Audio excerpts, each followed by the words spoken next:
What is good, everybody? Back at it again with another episode of the main event. This time, it is the reactions video of night one of Wrestlemania 38 with your host, Kyrie Wrestling, and HBK, aka Dennis. Hello, everyone. Man, let me tell you, if you ain't turned after what just happened, I don't know what to say to you. Man, night one of WrestleMania was definitely a success. I'm blown away. There were some duds that we're going to get into, but the positives definitely outweighs the negatives. Yeah, for a night one mania, yeah, good cards, good story on lead ups, and excellent performances.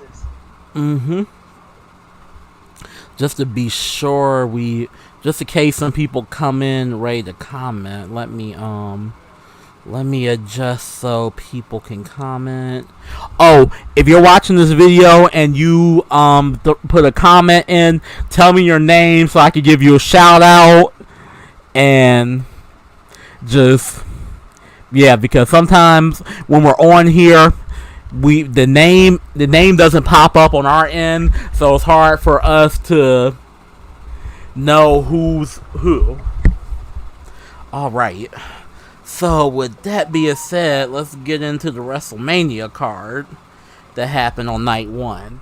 I think the first match of the night was the Usos versus Shinsuke Nakamura and Rick Boogs for the SmackDown Tag Team Championships. That match, to me, it was kind of, it's there. Like, the Usos, they're basically on God mode right now when it comes to being tag team champions, just like their cousin Roman Reigns.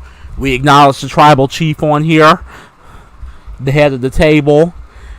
And we'll get more into him tomorrow night when he faces Brock Lesnar for the title, in the title unification match. I'm sorry, WWE Championship and Universal Championship. But tonight we're gonna talk about his cousins, the Usos. So, like, basically that match, to me, it wasn't nothing special that happened. The only memorable thing of that match was the unfortunate injury of Rick Boogs. Like, I think that was a botch. He hoisted both the Usos up on their shoulders. That's 400 pounds he's holding up. Of course, anybody's knee could buckle when you carrying 400 pounds on your shoulders. Yeah, I can agree. We don't know what been happened. Like, honestly, it was just a so-so match, tag team match. Nothing really special happened. Happy the Usos retain, and they keep their title reign strong. Going into the aftermath of WrestleMania, like, I really don't know who's going to beat them for the tag titles. Like, they unless you're going to bring in a tag team from elsewhere. Yeah, they have defeated everybody on SmackDown roster. Right, like, who's left? They even beat the New Day, which is a big tag team in the whole WWE. Exactly, like, to be honest, New Day is probably the only ones with a chance, but I don't even know if they're going to do it. Like, basically, I don't know. Like, the only way I see fit is, like, they unify the tag titles and they face RK Bro and we get the outcome of that. I don't know. The Usos are basically beating everybody. My prediction, they bring in somebody to face the Usos. Anything else? No. Alright. Just like that, we move into the next match. Drew McIntyre versus Happy Corbin. Again, actually, this match, for what it was pretty entertaining. I think what most people are going to remember is McIntyre being the first person to kick out of the end of days, and then that spot when Madcap Moss is standing up on the ring apron and McIntyre slices the ring rope with the sword. I'm sorry. Yeah, this match is basically a match redemption after everything what they put him through. Yeah, basically McIntyre getting even. He finally gets his hands on Happy Corbin, and he beats him 1, 2, 3. Happy Corbin's undefeated streak is ending. I think the feud is going to continue. I don't think it's over yet, but if it is over, I would really like to see McIntyre get back in the title contention because that's where he's best at. No disrespect to Happy Corbin, but Drew McIntyre, he's way bigger than that feud.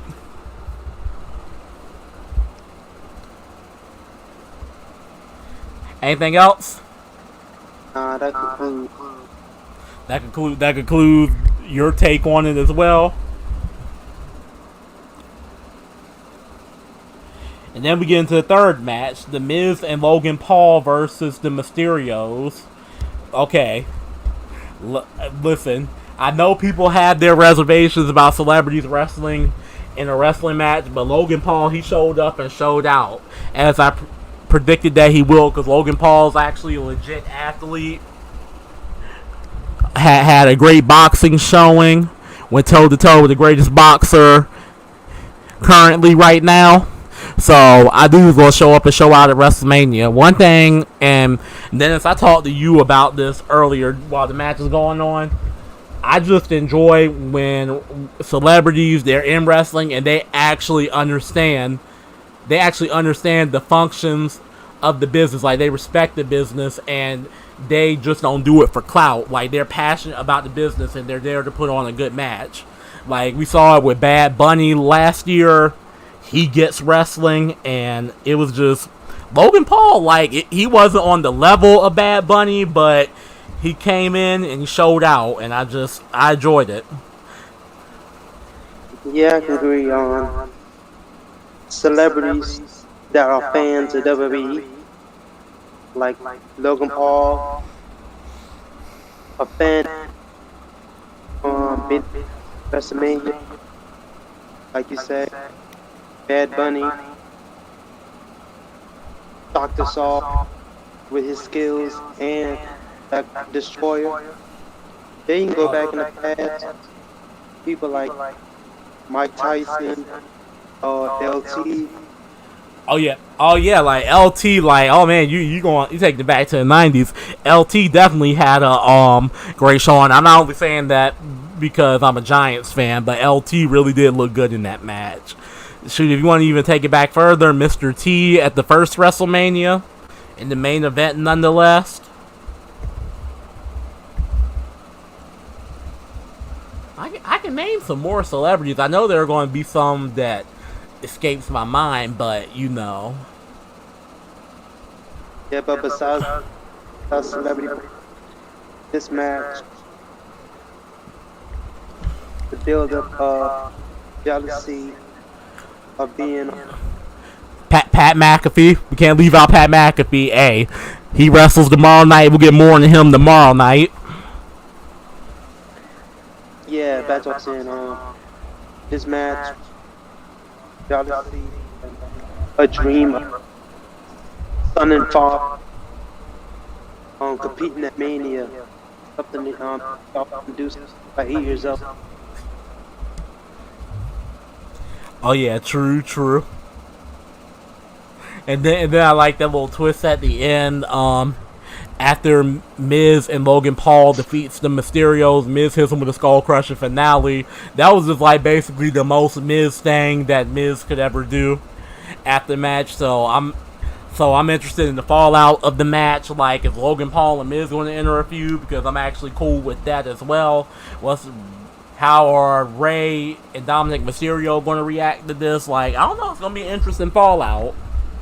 Yeah, because it's going to be interesting fallout because the post-Mania thing, Logan Paul discussed about the match between the Mysterios and him. And when he brought up the Miz, they blank you on the mic. Oh yeah. Like, To be honest, like Logan Paul, like I know it's a small sample size, but Logan Paul is actually a good talker on the microphone. He can generate that natural heel heat, like, and that's very rare. And that it's just him being a celebrity. Like, you don't find that in many actual pro wrestlers that can generate natural heel heat like that. And I'm not just talking about piped in booze. I'm talking about no, like legit. I want to pop the barricade and throw hands with you type of heel heat. I'm talking the heel heat that Roddy Piper, Ric Flair, Triple H, Randy Orton. Shout out to Triple H, by the way. Enjoy your retirement. But yeah, like real heels.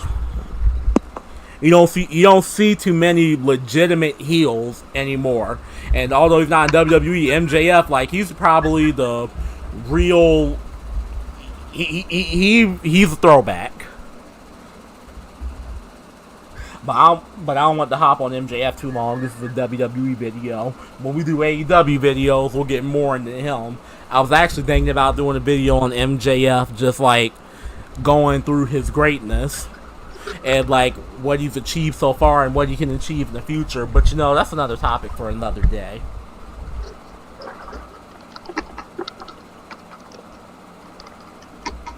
But like, anything else you want to say, Dennis? No, I'm good. What's happening? And then, like, you know, we just keep on moving along. The Raw Women's Championship match is up next. Bianca Belair versus Becky Lynch. Listen, I love the game that they were playing at the beginning. I can have a better entrance than you. Like, I was digging both entrances, but Bianca Belair definitely had the better entrance. Like, her entrance with the Texas A&M marching band? I'm not pretty sure where it was. It was one of the famous Texas schools, but Texas A&M. It was Texas A&M. Okay, okay, let's go. But yeah, like it reminded me of WrestleMania 24, I believe, when John Cena had a marching band entrance as well, and they performed his entrance music. And plus, I love Bianca Belair's attire. But, you know, the match through and through, like, as I expected, Becky Lynch and Bianca Belair, those are two world-class workers, two of the best workers in the women's division right now on either brand. So, I knew they were going to put on a good match for everybody. Like, I noticed a couple of botches in there, like a couple of slip-ups, but through and through, the match was good. I liked the story that they told in the beginning of the match, calling back to the beginning of their rivalry at SummerSlam, where they shook hands and Becky Lynch tried to go for the manhandle slam. I like how Becky Lynch was getting frustrated and desperate, and Bianca Belair showing grit in the match, and it was an enjoyable match. And the right person won, because Becky Lynch, like, loved Becky, but she going as far as she go with as she can go with her title reigns. It's time for somebody else to step up. Yeah, I can agree. That match was on fire. Oh yeah. Yeah. One, which is one of the best women out of the Horsemen. A future woman that will revolutionize this division. Oh yeah, most definitely. And Bianca Belair, I can't even call her up and comer now. Like, she's the standard bearer of the women's division right now. Like, she's grown into the face of the Raw Women's Division. I'm not only saying that because she's champion now, but like her connection with the fans, undeniable. Her in-ring ability, definitely nobody can hold a candle to her. Her natural athletic ability, her mic skills, all of that. Like, Bianca Belair, she's the complete package, and it's just the tip of the iceberg of what she can do in WWE. I expect bigger things for her.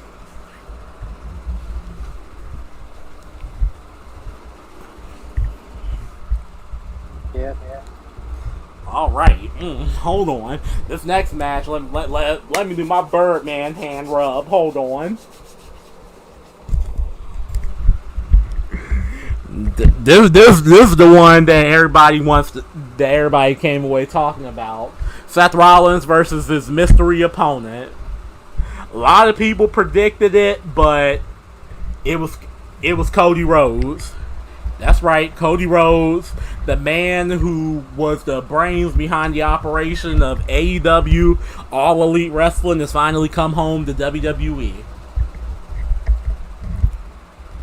And like, it was just amazing. Like, when we talk about great WrestleMania moments, I think in the next decade or so we're going to be talking about, were you there or were you watching when Cody Rhodes came home to WWE?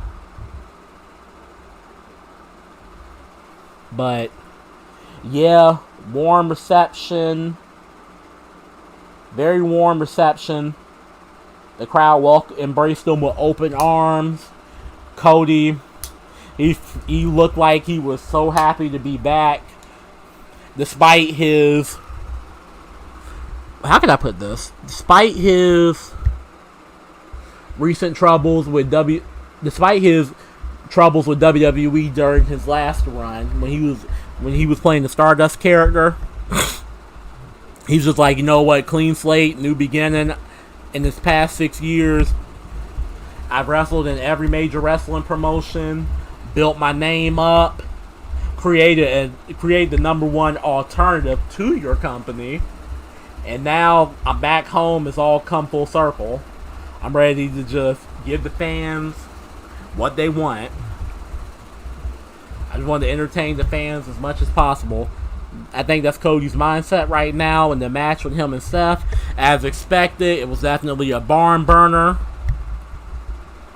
Seth and Cody, I'm pretty sure well, no, I'm not even going to say they haven't shared a ring before, because when the Shield and Rhodes brothers were feuding, they definitely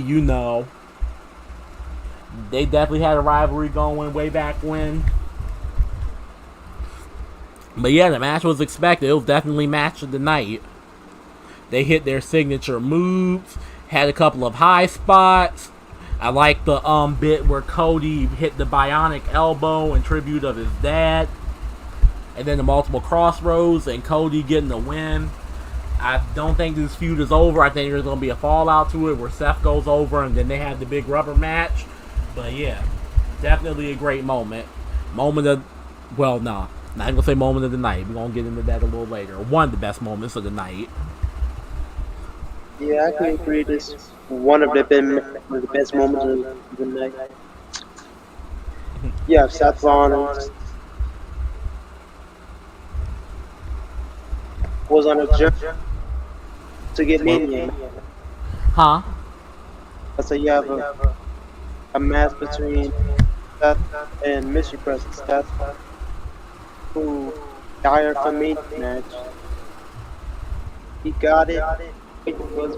All you see is fires go up, lights go up, and you hear Cody Rhodes, the American Nightmare experience.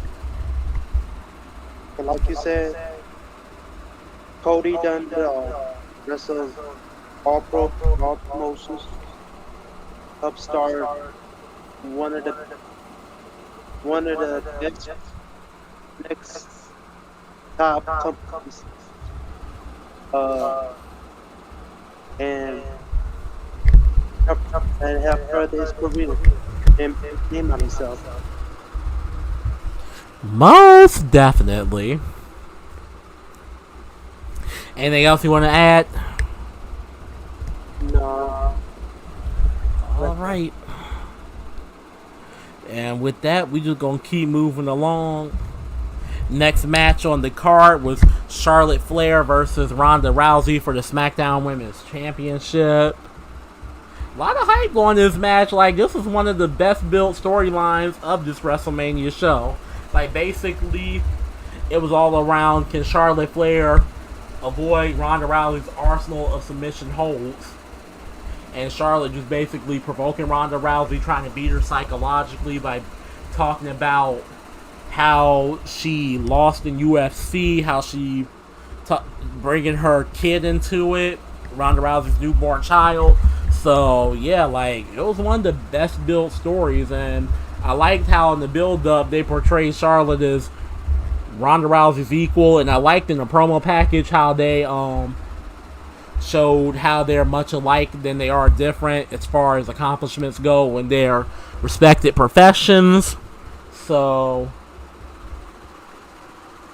yeah, I was like, low-key, and it wasn't a bad match either. Like, Charlotte Flair and Ronda Rousey, like, the match, like, if you're not a fan of technical wrestling like I am, it'll probably have been boring to you, but there was a lot of great counters and submissions. Charlotte Flair showing off brutality, trying everything that you can to beat Ronda Rousey, and at the end of the match, like, the referee getting knocked out, it definitely sets the referee getting knocked out, and then Charlotte hitting the big boot and narrowly escaping Ronda Rousey to retain her SmackDown Women's Championship. Like, it definitely sets up the feud. It definitely sets up the next chapter of their feud, where Ronda Rousey will probably eventually win the SmackDown Women's Championship. Yeah, I agree. This match wasn't. It was decent. It was. What you about to say?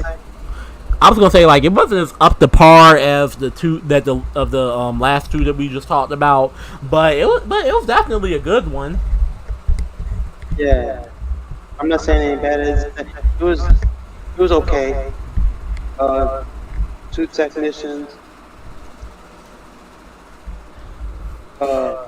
Do each other.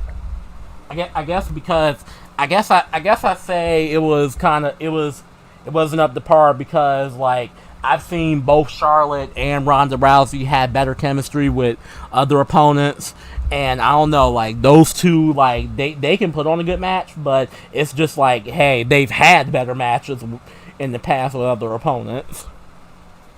I could talk all day about the Charlotte Becky matches or the Charlotte Sasha matches. And shockingly, Ronda Rousey, she had great chemistry with Nia Jax. Shocker. No disrespect to Nia, but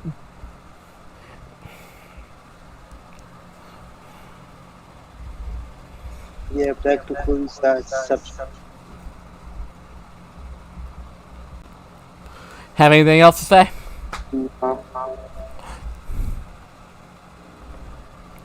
Okay. And then the final segment / match was the Kevin Owens show with Stone Cold Steve Austin. Now, we already know Stone Cold, not Stone Cold, I'm sorry. We all know in the build-up to this moment, Kevin Owens been in full troll mode leading up to WrestleMania, trolling fans that Stone Cold's going to come out, insulting the people of Texas, the state of Texas. I was hoping for a Dallas Cowboys insult, but we didn't get that. Very disappointed. No, I'm kidding. But, yeah, like, Kevin Owens, like, he was just basically being the heel, doing what heels do, getting as many boos as possible in the state of Texas. And for what it was, Stone Cold, Stone Cold came out doing Stone Cold stuff, had the AT-Wheeler, drove it around the ring a couple of times, was drinking beers, and then they started talking. It seemed like Kevin Owens wasn't going to keep that same energy when he was face to face with them, but he was like, "No, I'm challenging you to a fight. You ain't got it no more." And Stone Cold basically was like, "All right, I got one last can to open on you." And it was basically the gunslinger getting ready for one more round. So they had a no holds barred match, and it was wasn't really like a traditional no holds barred match. It was just more a brawl all around the stadium, which was very fun. Stone Cold was definitely in better shape than I expected him to be. But yeah, and And shout out to Kevin Owens. He made Stone Cold like $1 million with his selling. And I know that was a great experience for KO. He got to face his childhood hero. So basically, it was a win-win situation for everybody. Fans got to be entertained. Stone Cold got to have one last moment in the ring, and Kevin Owens got to face his childhood hero. Everybody won in this moment.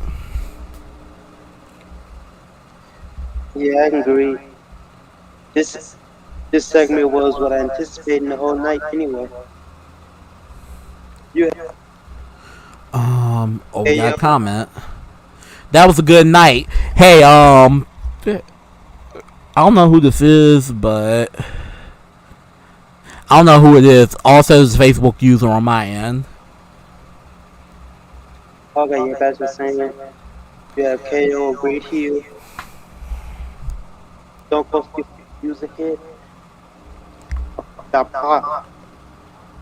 Oh, what's good, Sam? Yeah, that pop. Oh, yeah.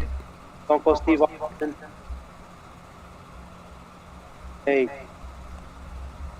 you talk about Texas. Some of you talk about Texas. Better with your words.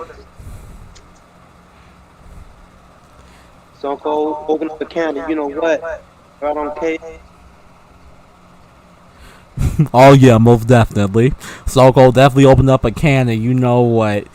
Hey, Sam, I know how much you love Stone Cold. I know you was popping off at the end.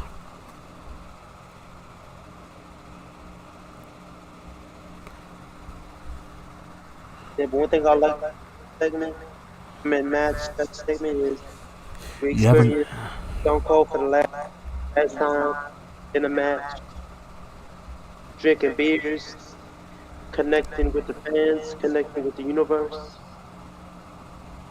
and showing Stone Cold at his best. Yep. You ever notice the conversation before they threw hand? You know what? I'm glad I'm not the only one that caught that.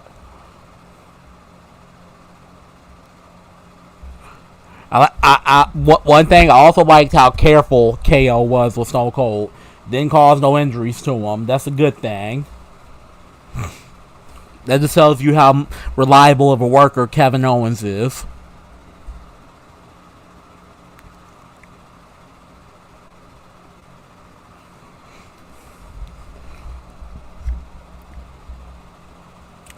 But like, anything else you want? Like, for everybody that's watching, let me know your opinions on how WrestleMania was. How would you rate night 1 of WrestleMania? I believe Kevin was really telling Austin this was a dream come true. Yes, I noticed it was slow paced too because of Austin's condition. Yeah, Kevin, like they did the best they could. Kevin Owens did the best he could to hide Stone Cold's limitations, but like I said before, it's more about the moments sometimes than it is the actual quality of the match. And this was more of a moment, which I really appreciated because like it was fun for what it was. Like, I was entertained by it.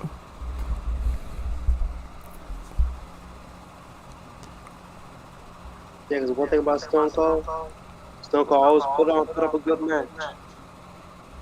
Yeah. Yeah, just look at his past. Him versus Rock. Stone Cold versus Triple H. Him and Brock never fought before.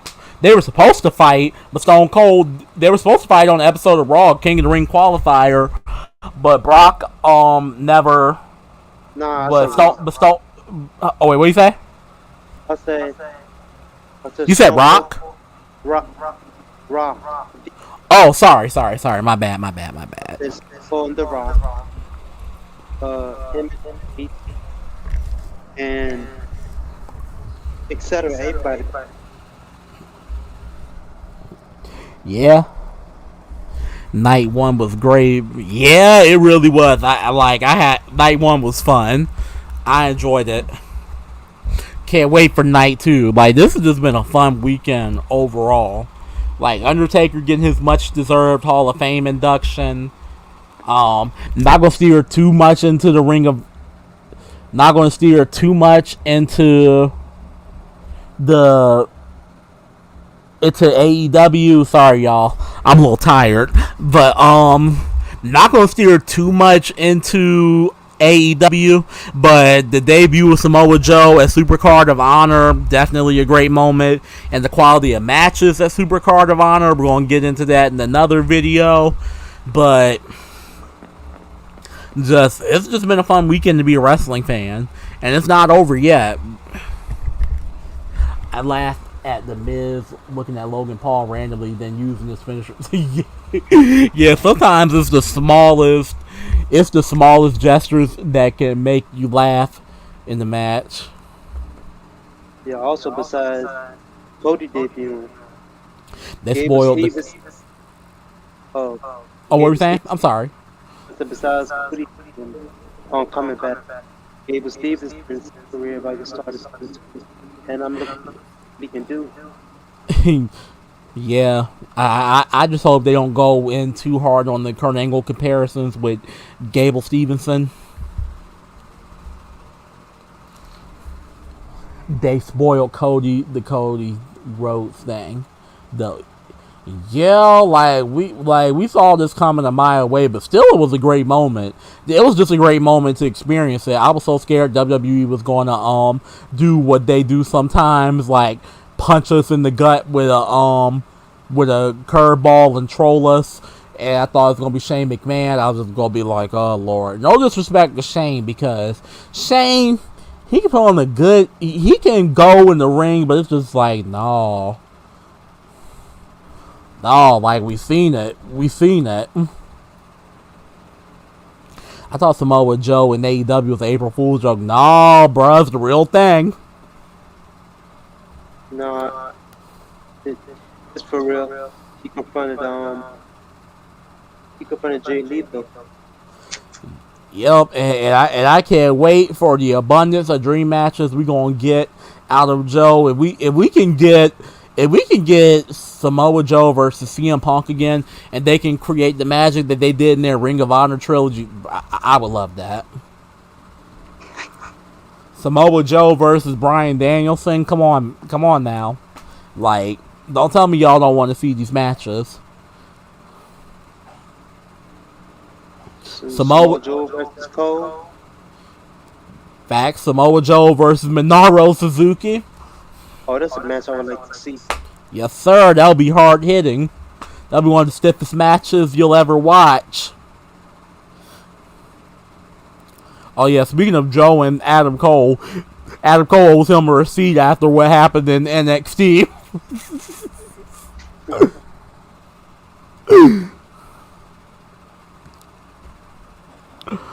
But yeah, it's just been a great night.